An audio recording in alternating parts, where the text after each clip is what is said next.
ایک مرتبہ سورہ الحمد اور 3 مرتبہ سورہ توحید کی تلاوت فرما کر مرحوم مغفور جناب سید شمشاد حسین نقوی ابن مرحوم و مغفور جناب سید رحمت علی نقوی کی روح کو اصال فرما دیجیے۔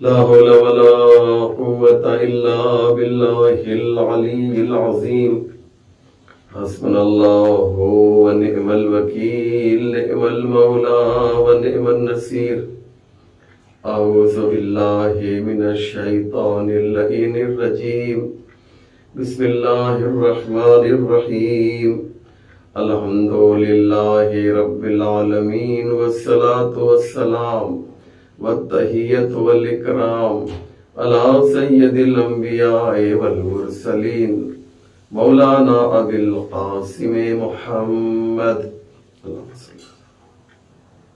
وعلى الطيبين الطاهرين المعصومين المظلومين المنتخبين ولعنة الله على أعدائهم أجمعين من ليلتنا هذه إلى صباح يوم الدين رب اشرح لي صدري ويسر لي أمري واحلل عقدة من لساني يفقهوا قولي أما بعد فقد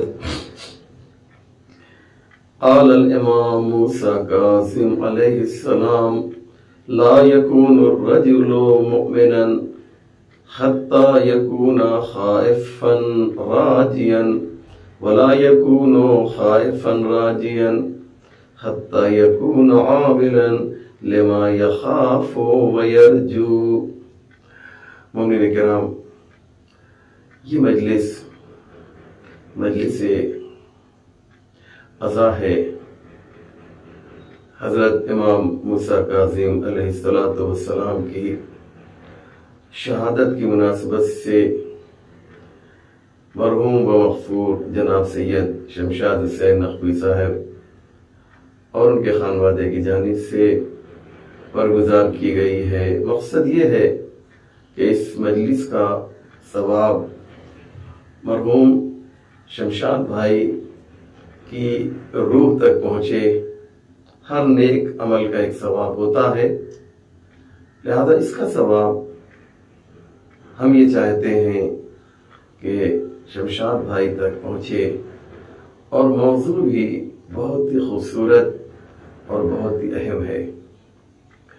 امام موسیٰ کاظم علیہ السلام کی زندگی پر گفتگو کرنا ہے مجھے، اسی لیے اسی آسمان ولایت و امامت کے 7ویں روشن و منور ستارے امام موسیٰ کاظم علیہ السلام کی زندگی کو بیان کرنا ہے مختصر کر کے، اور ان کی حدیث کو میں نے اپنی مجلس کے لیے عنوان کلام قرار دیا ہے، جس میں ہمارے 7ویں امام فرماتے ہیں لا یکون الرجل مؤمنا حتی یکون خائفا راجیا۔ کوئی بھی انسان مومن ہو ہی نہیں سکتا ہے مگر یہ کہ وہ خائف ہو اور راجی ہو۔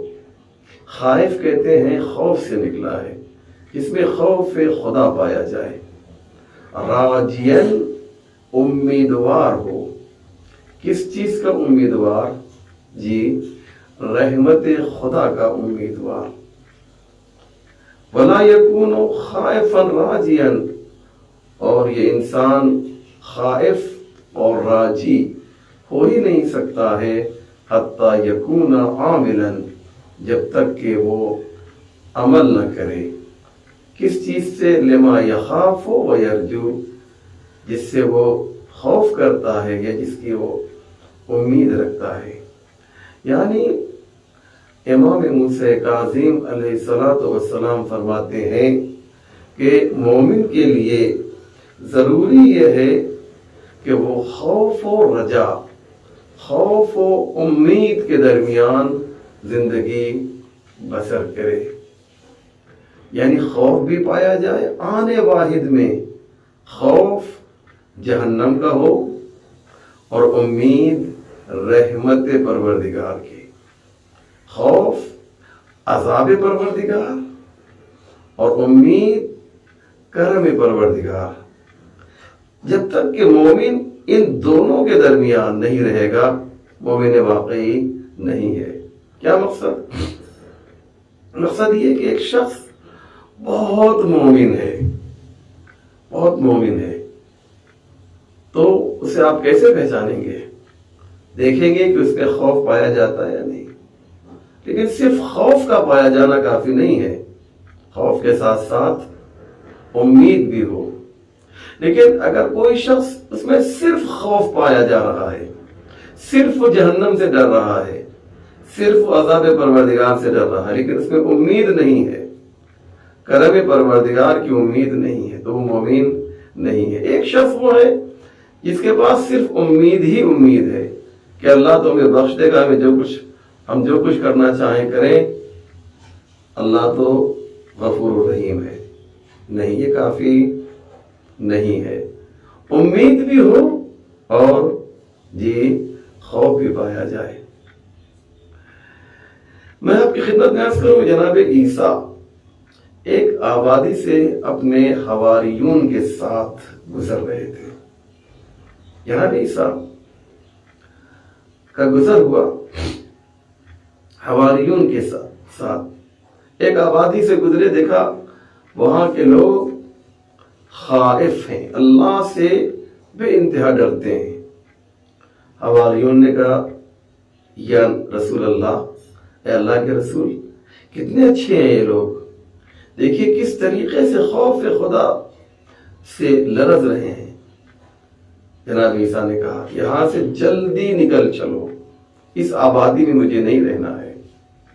اور آگے بڑھے، ایک دوسری آبادی میں پہنچے، دیکھا کہ وہاں پر لوگ ہیں جو بے انتہا امیدوار ہیں، انہیں اللہ کے کرم کا بالکل احساس ہے کہ پروردگار تو ہمیں بخش ہی دے گا. یہ لوگ اللہ کے رحم و کرم کے امیدوار ہیں. حواریون نے کہا یہ لوگ تو کتنے اچھے ہیں. کہا نہیں، اس آبادی سے بھی آگے نکل چلو. جناب عیسیٰ ایک اور بستی میں پہنچے تو دیکھتے ہیں کہ وہاں پہ جو لوگ ہیں وہ خائف بھی ہیں اور راجی بھی ہیں. خائف یعنی خوف خدا ان میں پایا جا رہا ہے، اور امید بھی ہے، یعنی جہنم کا خوف بھی ہے اور جنت کی امید بھی ہے. جناب عیسیٰ نے کہا یہی وہ لوگ ہیں جو حقیقت میں مومن ہیں. پھر جناب عیسیٰ کہتے ہیں مومن واقعی وہ ہے جو خوف اور امید کے درمیان زندگی بسر کرے. جناب لقمان بہت بڑے صاحب حکمت ہیں. جناب لقمان کے اقوال، ان کی نصیحتیں، بالخصوص اپنے بیٹے کو مخاطب کر کے انہوں نے بہت سی نصیحتیں کی ہیں جناب حکیم لقمان نے. اور آپ سوچئے کہ کیا اللہ کے پاس میٹر کی کمی ہے؟ نہیں نا. پروردگار کے پاس الفاظ کی کمی ہے، مفہوم کی کمی ہے.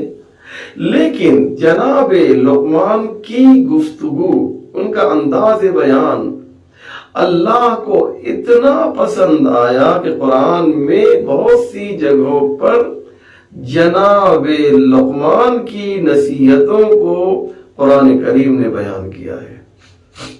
اس سے آپ اندازہ لگا سکتے ہیں کہ جناب حکیم لقمان اللہ کی نگاہ میں کتنے بلند ہیں۔ یہی حکیم لقمان ایک دن اپنے بیٹے کو مخاطب کرتے ہیں۔ بہت توجہ کیجئے گا، مومن ایک مرد مومن کی روح کو مزید شاد کرنے کے لیے یہ مجلس ہو رہی ہے۔ توجہ کیجئے، کیا پیاری بات کہی جناب حکیم لقمان نے۔ اپنے بیٹے کو بلایا اور کہا یا بنیا، اے میرے لال، یہ سب یوں سمجھو کہ دنیا میں جتنی نیکیاں لوگوں نے کی ہیں تم نے اس سے زیادہ نیکیاں کی ہیں۔ یعنی کیا مقصد؟ یعنی عام نیکی کرنے والوں کی تمام نیکیوں کو ترازو کے ایک طرف رکھا جائے اور تمہاری نیکیوں کو اس کی دوسری طرف رکھا جائے اور تمہاری نیکیاں ان سے زیادہ ہوں، اس کا پلڑا جھک جائے، تب بھی تم مطمئن نہ ہو جانا کہ اب تو ہماری جنت پکی ہو گئی، ہم نے اتنی نیکی کی ہے تو پروردگار ہمیں اب تو جنت میں بھیج ہی دے گا۔ نہیں، ممکن ہے کہ کوئی ایسا عمل تم سے ہو گیا ہو جس کی بنیاد پہ خدا تمہیں جہنم میں بھیج دے۔ لہذا نیکیوں کی بنیاد پر ناز نہ کرنا، نیکیوں کی بنیاد پر بے فکر نہ ہو جانا۔ اب سنیے، اب بڑی پیاری بات ہے۔ پھر کہتے ہیں جناب حکیم لقمان کہتے ہیں اور یوں سمجھو کہ جتنی برائیاں، جتنے گناہ سارے گنہگاروں نے مل کر کیے ہیں اتنا تم نے اکیلے کیا ہے، اتنا گناہ تم نے اکیلے کیا ہے، تو پھر بھی مایوس ہونے کی ضرورت نہیں ہے، خوف کرنے کی ضرورت نہیں ہے۔ ہو سکتا ہے کہ تمہارے گناہ، اتنے گناہوں کی بنیاد پر تمہیں خدا معاف کر دے۔ اے میرے لال، جناب حکیم لقمان کہتے ہیں یاد رکھو، مومن کو خوف اور رجا کے درمیان ہونا چاہیے، امید اور خوف کے درمیان ہونا چاہیے۔ یہی بہترین مومن ہونے کی علامت جی اور پہچان ہے۔ اس لیے آپ دیکھیں کہ پیغمبر اسلام کے دو مشہور لقب ہیں، ایک نذیر ہے اور ایک بشیر ہے۔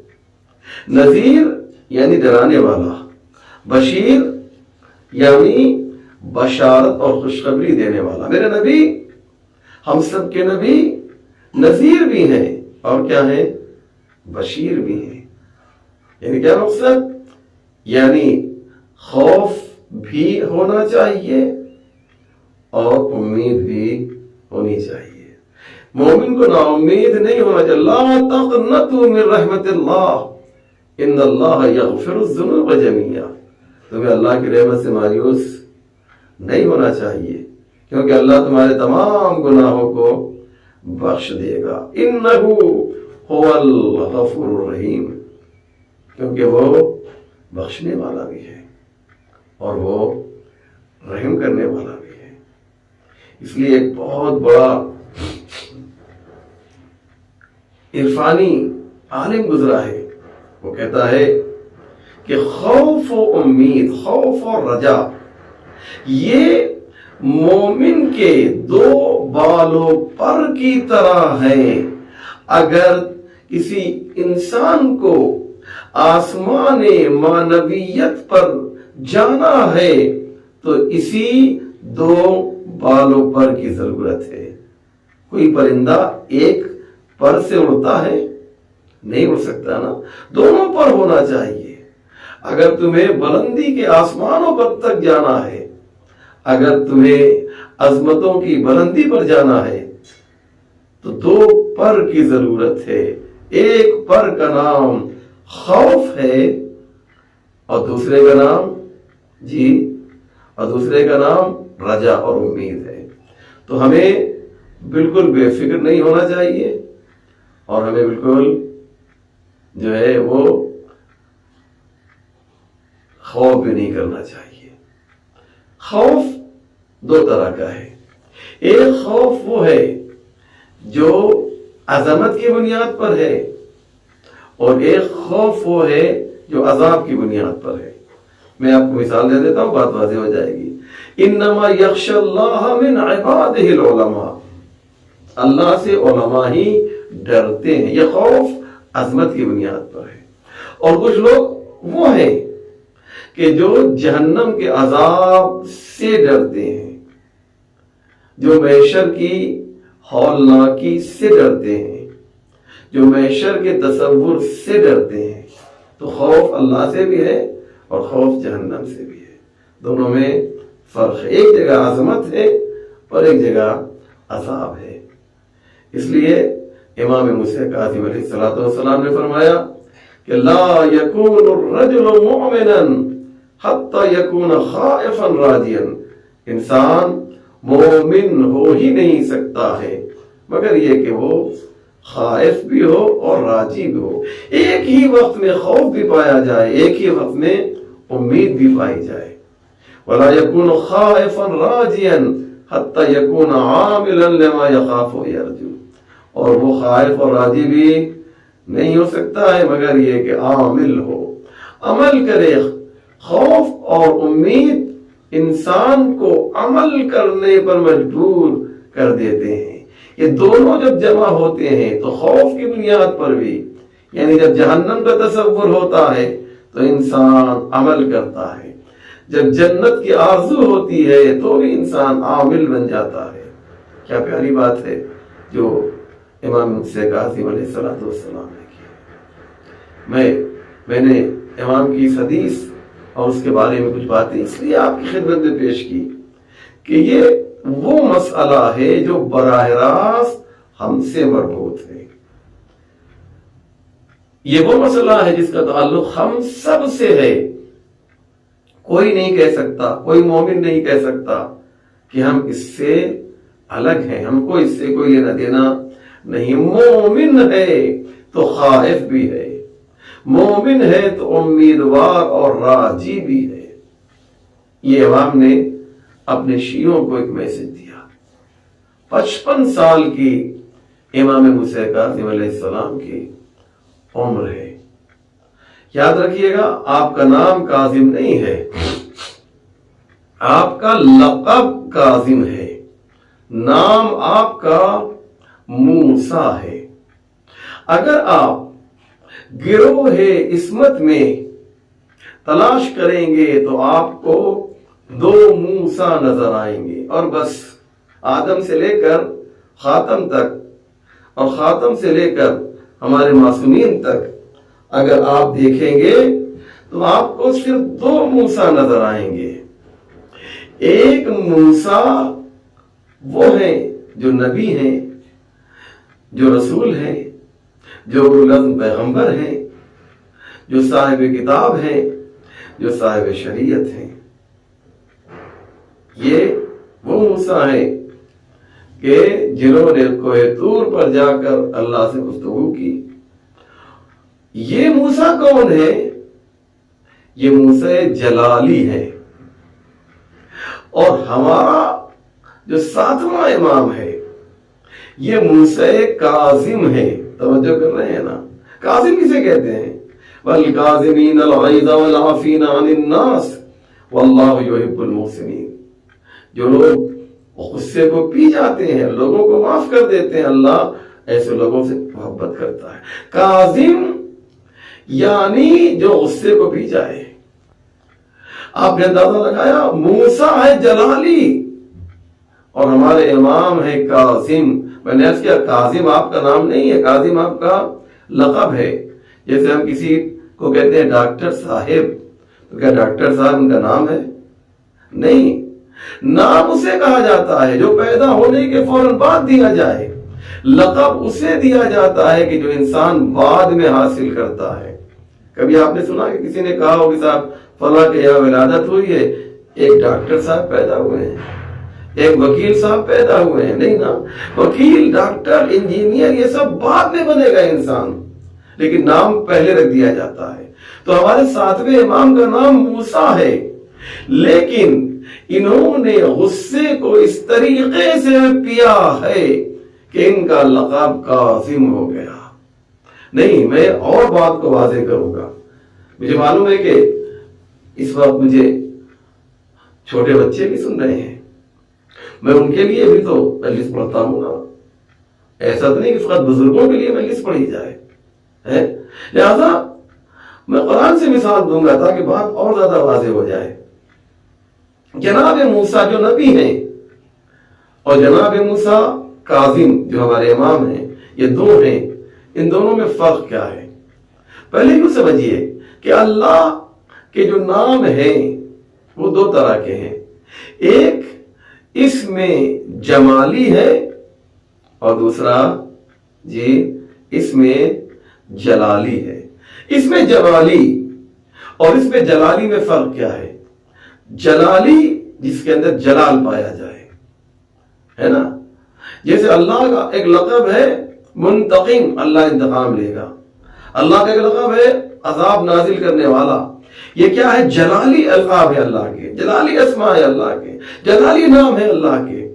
اور ایک ہے جمالی جس میں جمال پایا جاتا ہو، جیسے غفور، رحیم، کریم، یہ اللہ کے وہ نام ہیں جو جمالی ہیں۔ توجہ کر رہے ہیں؟ تو اب جو ہے جناب موسیٰ کیا ہے؟ جناب موسیٰ کیا ہے؟ چلیے قرآن سے ایک آیت پڑھ دیتا ہوں تاکہ بات واضح ہو جائے۔ ارشاد ہوتا ہے وَدَخَلَ الْمَدِينَةَ عَلَى حِينِ غَفْلَةٍ مِنْ أَهْلِهَا۔ جناب موسیٰ شہر میں داخل ہوئے، لوگ سو رہے تھے۔ فَوَجَدَ فِيهَا رَجُلَيْنِ يَخْتَتِلَانِ۔ جناب موسیٰ نے دیکھا کہ دو لوگ ہیں جو آپس میں مار پیٹ کر رہے ہیں، اور هَذَا مِنْ شِيَعَتِهِ وَهَذَا مِنْ عَدُوِّهِ۔ ان میں سے ایک وہ ہے جو موسیٰ کا شیعہ تھا، وَهَذَا مِنْ عَدُوِّهِ، اور ایک وہ تھا جو موسیٰ کا عدو تھا۔ عجیب بات ہے نا، قرآن نے موسیٰ کے چاہنے والے کو شیعہ کہا۔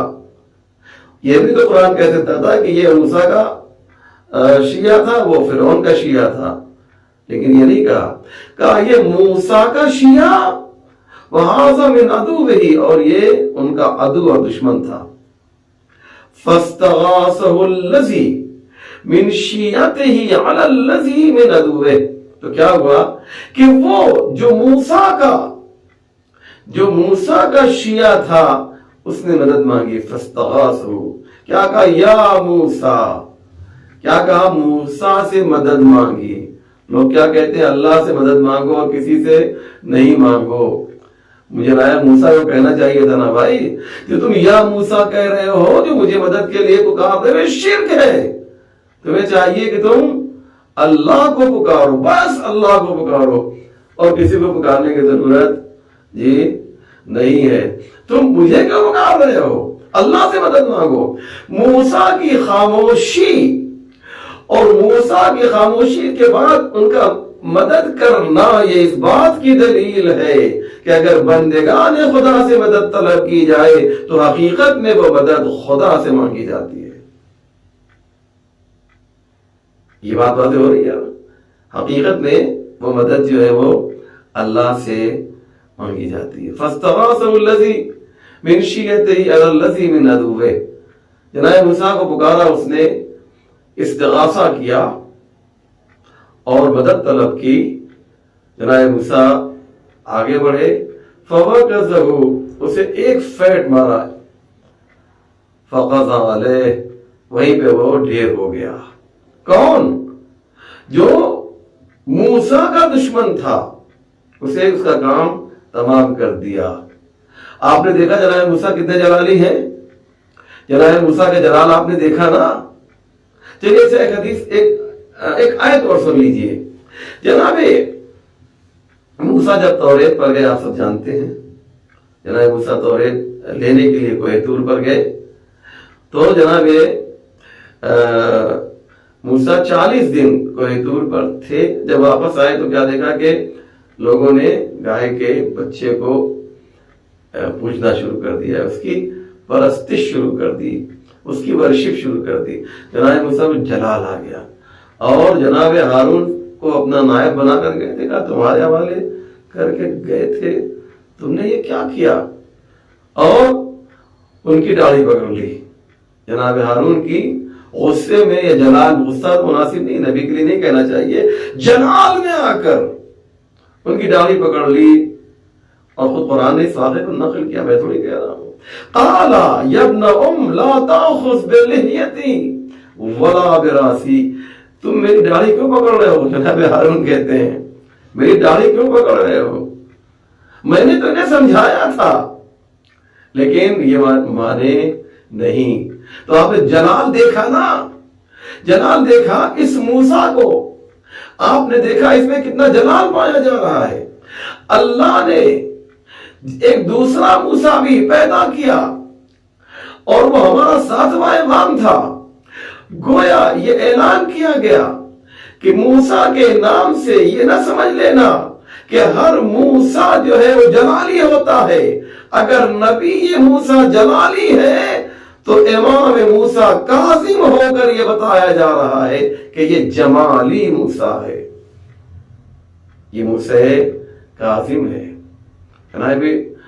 امام موسیٰ کاظم علیہ السلام کی جو شخصیت ہے، اللہ اکبر، اتنی بلند ہے، اتنی بلند ہے کہ اس پر کئی تقریروں کی ضرورت ہے، پھر بھی شاید کہ بلکہ یقیناً حق ادا نہیں ہو سکتا ہے۔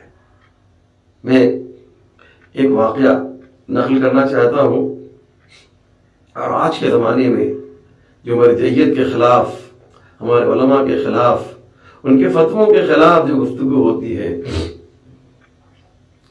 ان کے لیے یہ بہت اچھا جواب ہے۔ موقع ملا ہے مجھے اس امام ہمام کی شہادت کی مناسبت سے جو بات میں کر رہا ہوں، تو میں چاہتا یہ ہوں کہ تذکرہ ان کا بھی ہو جائے۔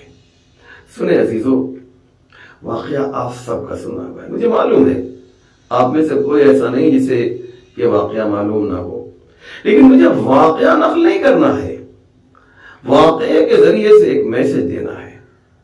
امام کے بہت چاہنے والے ایکسٹرا آرڈنری تھے، غیر معمولی ذہن کے مالک تھے، ایسا برین تھا کہ پورے علاقے میں ان کی پرسنالٹی، ان کی شخصیت جو ہے زبردست خاص عام تھی۔ ان کا نام تھا علی ابن یقطین، آپ سب نے نام سنا ہے۔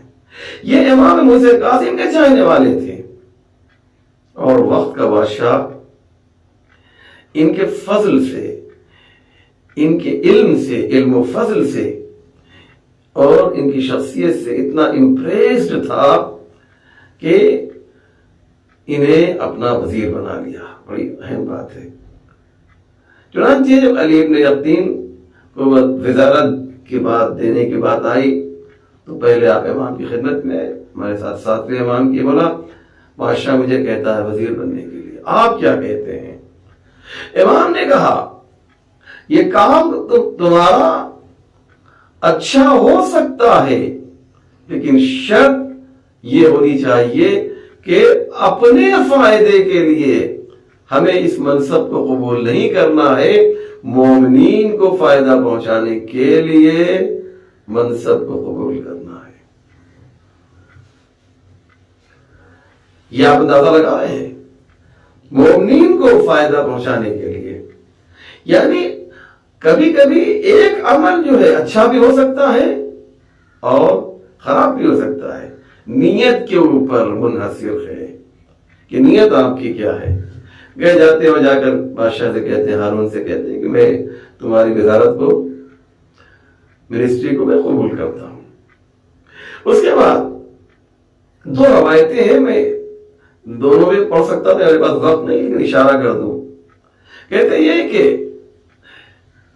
ایک روایت یہ ہے کہ 2 علی ابن یقطین کی بحث ہوتی ہے وضو کے سلسلے میں کہ کس کا وضو صحیح ہے، کس کا وضو غلط ہے۔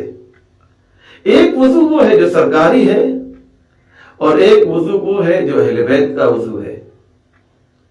چنانچہ یہ بحث شروع ہوئی، علی ابن یقطین نے کہا کہ یہ والا وضو جو اہل بیت کا وضو ہے یہ صحیح ہے، اور اس نے کہا کہ یہ وضو صحیح ہے۔ ایک روایت تو یہ ہے، ایک روایت اور ہے، میں اس کو نہیں پڑھتا ہوں، وقت نہیں ہے۔ چنانچہ دونوں آئے امام کی خدمت میں اور کہا کہ یہ بتائیے، امام موسیٰ کاظم علیہ السلام سے پوچھا علی ابن یقطین نے کہ یہ جو وضو میں ایسے کرتا ہوں یہ وضو صحیح ہے، یا یہ شخص جو اس طریقے سے وضو کر رہا ہے، آپ سمجھ رہے ہیں میں کیا کہہ رہا ہوں، یہ وضو صحیح ہے؟ امام کا جواب کیا ہونا چاہیے تھا؟ ذرا تصور کیجیے، امام کو کیا کہنا چاہیے تھا؟ امام نے کہا علی ابن یقطین تمہارا وضو غلط، بلکہ اس کا وضو صحیح ہے، بہت توجہ کیجیے، اس کا وضو صحیح ہے کہ جو اس طریقے سے وضو کر رہا ہے، سرکاری وضو۔ علی ابن یقطین کو ہمارا لاکھوں سلام ہو۔ علی ابن یقطین نے کہا مولا نے کہہ دیا ہے تو پھر مولا کی بات مان لی جائے۔ اب وہ سرکاری وضو اس دن سے کرنے لگے، کیوں؟ اس لیے کہ امام نے کہا ہے نا۔ اب سرکاری وضو کیسے ہوتا ہے آپ جانتے ہیں، وہاں پر مسح پا کی کوئی ایسی بات ہوتی نہیں ہے۔ چنانچہ یہ ایسے وضو کرنے لگے۔ میں آپ سے میرا ایک سوال ہے کہ اگر آج کوئی آپ سے اس طرح کی بات کرے تو آپ کس حد تک اس کی بات مانیں گے؟ لیکن یاد رکھیے گا، جب ہم نے اپنے وجود کو ان کے حوالے کر دیا تو اب وہ جس طریقے سے ہمیں چاہیں رکھیں، اپنا تو کچھ ہے ہی نہیں، وہ اولا بالتصرف ہے۔ مولا کا مطلب یہ ہوتا ہے اولا بالتصرف، یعنی ہمارے نفس کے اوپر، ہمارے وجود کے اوپر جتنا اختیار ہم کو ہے اس سے زیادہ اختیار ان کو ہے۔ انہوں نے کہہ دیا وضو ایسے ہونا چاہیے، علی ابن یقطین نے وضو شروع کر دیا اسی طریقے سے، گردن والا کاٹنے والا وضو شروع کر دیا۔ چنانچہ ایک دن کیا ہوا، کچھ حاسدین نے، حسد کرنے والوں نے بادشاہ سے کہا کہ آپ علی ابن یقطین کے بارے میں کیا تصور کرتے ہیں؟ وہ آپ کا ہے، وہ آپ کا چاہنے والا ہے؟ نہیں، وہ جو ہے وہ اہل بیت کا چاہنے والا ہے۔ کہا تم لوگوں کو اس سے حسد ہے، میں خود چیک کروں گا۔ چنانچہ ایک دن ان کے تعاقب میں جناب علی ابن یقطین کے تعاقب میں بادشاہ لگا، اور اس نے جو ہے ان کو دیکھا کہ یہ وضو کیسے کرتے ہیں، چھپ کر دیکھا تو کیا دیکھا کہ یہ ویسے ہی وضو کرتے ہیں کہ جیسے ہم سب وضو کرتے ہیں۔ فوراً جو ہے اس کے ذہن میں بات آئی کہ ہم کو جو کچھ کہا گیا تھا وہ دشمنی کی بنیاد پہ کہا گیا تھا، علی ابن یقطین تو اپنے آدمی ہیں۔ اس کے بعد دربار لگا، علی ابن یقطین آئے، درباری بیٹھے تھے، وزیر وزراء بیٹھے ہوئے تھے۔ بادشاہ نے کہا آج میں تم سے بہت مطمئن ہو گیا۔ کہا کیوں؟ کہا کیونکہ یہ لوگ کہہ رہے تھے کہ تمہارا تعلق موسیٰ کاظم سے ہے، تم ویسی نمازیں پڑھتے ہو، تم ان کے فالوور ہو، تم ان کی طرح وضو کرتے ہو، لیکن میں نے چھپ کر دیکھا کہ تم وضو ہماری طرح کر رہے تھے۔ اللہ اکبر، اللہ اکبر۔ کس طریقے سے امام اپنے چاہنے والوں کو بچاتے ہیں۔ اگر امام یہ کہہ دیتے کہ اہل بیت والا وضو صحیح ہے اس موقع پر، تو آج ان کی جان چلی گئی ہوتی۔ آئے اور آنے کے بعد اپنے سر کو امام کے قدموں پر رکھ دیا۔ علی ابن یقطین نے کہا مولا آپ نے کہا تھا تو میں نے مان لیا تھا، لیکن میرے پاس صرف یہی ایک دلیل تھی ماننے کے لیے کہ جو امام وقت کہہ رہا ہے وہ یقیناً صحیح ہے۔ اگر آپ نے یہ کہہ دیا ہوتا کہ یہ والا وضو جو آپ کرتے ہیں وہ صحیح ہے تو میں ویسا ہی وضو کرتا اور میری جان چلی جاتی۔ آپ نے میری جان بچا لی یہ کہہ کر۔ توجہ کیجئے گا، امام مسکرائے، امام نے کہا اب خطرہ ٹل گیا ہے، اب تم ویسے ہی وضو کرو کہ جیسے ہم اہل بیت کیا کرتے ہیں۔ دیکھا آپ نے عزیزو، یہ ہیں امام موسیٰ کاظم علیہ السلام. ایک زمانہ طویل زمانہ آپ کو جیل میں رکھا گیا، جیل میں آپ کو رکھا گیا. اللہ اکبر. اور آپ کو ہارون نے انگور کے اندر زہر دیا اور زہر کا اثر ہوا. امام کا جو زندان، تاریک زندان، اور کس طریقے سے امام نے زندگی بسر کی کہ نقل کرتے ہیں کہ ایک شخص جب امام سے ملنے کے لیے زندان میں جاتا ہے تو واپس چلا آتا ہے، اور جب پوچھا گیا تم نے امام سے ملاقات کی؟ کہا کہ نہیں. کہا کیوں؟ کہا میں زندان میں گیا، میں نے کچھ دیکھا ہی نہیں، صرف میں نے دیکھا ایک چادر ہے جو زمین پر پڑی ہوئی ہے. اتنے امام لاغر ہو گئے تھے، اتنے کمزور ہو گئے تھے. اللہ اکبر. اسی امام کو زہر دیا گیا، زہر کا اثر ہوا. امام علی رضا علیہ السلام باعجاز امام کی خدمت میں آئے، اسرار و رموز امامت تعلیم کیا امام موسیٰ کاظم نے، اور پھر وہ جو کچھ بھی غسل و کفن کے فرائض سے انجام دیے گئے. یہاں تک کہ عزیزو یہ خبر باہر تک پہنچ گئی. حمال بلائے گئے، ایک تابوت منگایا گیا، اس تابوت میں امام موسیٰ کاظم علیہ السلام کے جنازے کو رکھا گیا، اور حمال سے کہا گیا اسے لے جاؤ بغداد کے پل پر رکھ دو. آپ جانتے ہیں، بہت آپ نے سنا ہے نا یہ کہ امام موسیٰ کاظم کی شہادت کے بعد ان کے جنازے کو بغداد کے پل پر رکھ دیا گیا تھا. اس کی وجہ جانتے ہیں کیا ہے؟ کیوں؟ اس لیے کہ یہ پل اس علاقے میں تھا جہاں پر امام کے چاہنے والوں کی تعداد رہتی تھی، جہاں پر امام کے چاہنے والوں کی تعداد رہا کرتی تھی. وہ محلہ تھا شیعیان اہل بیت کا. حمال وہاں پہنچے اور آواز دے رہے تھے کہ شیعوں تمہارا امام مر گیا ہے، ان کا جنازہ ہم بغداد کے پل پر رکھ رہے ہیں، آؤ ان کا جنازہ لے کر جاؤ. عزادارو جانتے ہیں یہ آواز آپ کے ایک چاہنے والے جن کا نام سلیمان تھا، جناب سلیمان کے کانوں میں آواز گئی کہ کوئی کہہ رہا ہے کہ شیعوں تمہارا امام دنیا سے رخصت ہو گیا ہے، ان کا جنازہ ہم نے بغداد کے پل پہ رکھ دیا ہے. آپ گھر سے باہر نکلے تو کیا دیکھا؟ واقعاً بغداد کے پل کے اوپر امام علیہ السلام کا جنازہ رکھا ہوا ہے. ایک مرتبہ شیعوں کے گھر میں گئے، تم اپنے گھر میں آرام سے بیٹھے ہوئے ہو، ارے ہمارا امام دنیا سے رخصت ہو گیا ہے، ہمارا امام شہید ہو گیا ہے، چلو امام کا جنازہ لے کر آئیں. ہاں عزادارو، امام علیہ السلام کا جنازہ جو ہے وہ سلیمان اور ان کے ساتھی لے کر آئے اور امام کے جنازے کو دفن کر دیا اس جگہ پر جسے آج کاظمین کہا جاتا ہے. وہاں پر امام کا جنازہ جو ہے، امام کا جنازہ وہاں لے جا کر دفن کر دیا گیا.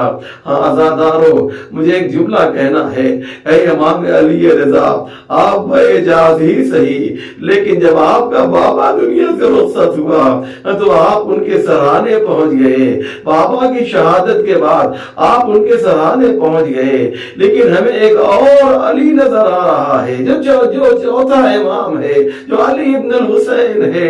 جب اس کے بابا کی شہادت واقع ہوئی تو علی ابن الحسین امام سجاد اتنا مجبور تھے کہ امام کے اپنے بابا کے سرانے نہ آ سکے. ادرکم اللہ. ہاں عزادارو، میں مجلس ختم کر دیتا، آپ نے خوب گریہ کر لیا، آپ نے آنسو بہا لیا. ہاں عزادارو، یہی وہ آنسو ہے جو ہماری قبر کے لیے چراغ کا کام کریں گے، ہماری قبر کے لیے روشنی کا کام کریں گے. عزادارو، بس ایک چھوٹی سی بات اور عرض کرنا چاہتا ہوں، انشاءاللہ خوب گریہ کریں گے. ہمیں امام زین العابدین کی داستان معلوم ہے نا کہ ایک وقت وہ آیا تھا کہ جب آپ کے بابا کی شہادت واقع ہو گئی تو ظالموں نے آپ کو سر سے پیر تک جو زنجیروں میں جکڑ دیا، لیکن عزاداروں ایک موقع وہ آیا کہ امام کی بیڑیاں نکال دی گئیں، امام کی زنجیریں توڑ دی گئیں، امام کو آزاد کر دیا گیا، لیکن ہائے جب امام موسیٰ کاظم علیہ السلام کی شہادت واقع ہوئی اور جب آپ کے چاہنے والوں نے آپ کے تابوت سے چادر کو ہٹایا تو کیا دیکھا؟ شہادت کے بعد بھی امام موسیٰ کاظم سر سے پیر تک زنجیروں میں جکڑے ہوئے ہیں۔ وَسَيَعْلَمُ الَّذِينَ ظَلَمُوا أَيَّ مُنقَلَبٍ يَنقَلِبُونَ إِنَّا لِلَّهِ وَإِنَّا إِلَيْهِ راجعون رضا بقضائه والتسليما لأمره اللهم بحق محمد وأنت المحمود وبحق علي وأنت العالى وبحق فاطمة وأنت فاطر السماوات والأرض وبحق الحسن وأنت المحسن وبحق الحسين وأنت قديم الإحسان وبحق الأئمة التسعة الطاهرين من ذریت الحسین علیہ السلام۔ یا اللہ تجھے واسطہ ہے محمد و آل محمد کا پروردگار ہمارے اس مختصر مگر اہم اعمال کو قبول فرما۔ یا اللہ اے رب کریم، جن لوگوں نے التماس سے دعا کہا ہے ان کی دعاؤں کو قبول کر لی۔ یا اللہ اے پروردگار، جس مرحوم کے لیے مجلس منعقد کی گئی، مرحوم مغفور سید شمشاد حسین نقوی صاحب کو جوار رحمت میں جگہ عنایت فرما، ان کی قبر روشن و منور ہے، اس روشنی میں اور اضافہ فرما۔ ان کے پسماندگان کو بالخصوص ان کے بچوں کو، ان کی فیملی کو، ان کی اہلیہ کو اس غم کے سہنے کی طاقت و قوت عنایت فرما۔ یا اللہ تجھے واسطہ ہے تیری ذات کا، تیری عزت کا، تیرے وقار کا واسطہ، علماء اعلام براج اعظام رہبر انقلاب کو طول عمر، صحت کامل و موفقیت کامل عنایت فرما۔ ہمارے امام کے ظہور میں تعجیل فرما، ہم سب کو ان کے اعوان و انصار میں شمار فرما۔ ربنا تقبل منا انک انت السمیع العلیم۔